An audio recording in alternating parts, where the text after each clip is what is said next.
kalau dah produk China tu, maksudnya perkembangan teknologi tu tak berkembang dengan cara sel minda yang betul.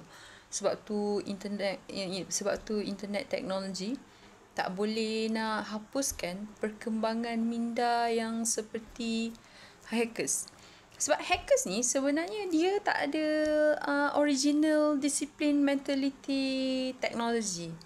Macam contoh, dia hanya tahu hack. Tapi dia tak tahu produce. Tapi bila dia tahu hack, dia produce berdasarkan apa yang dia dah hack.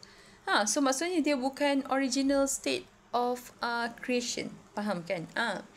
So sama juga macam China. So bila you buka sekolah teknologi hanya untuk ajar minda untuk hacking neobolism. Neobolism ni maksudnya apa? Neobolism ni. So you hanya pandai tahu berniaga hanya untuk menceroboh.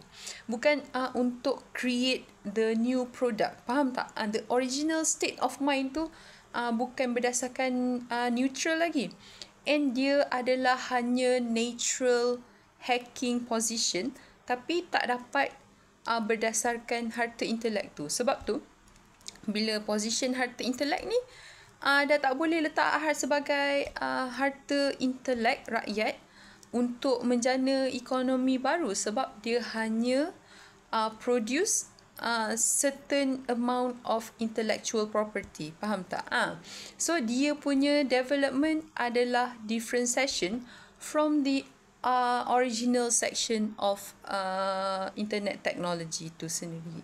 So macam mana nak bidangkan benda tu?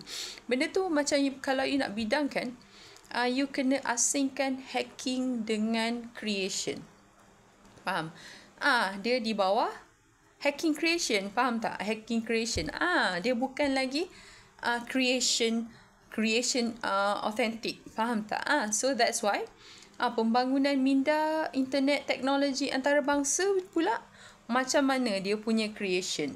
Dia bukan original position or neutral state of internet teknologi. Contoh kan. Lagi satu paragraf Babylon ni apa? Babylon ni dulu di mana?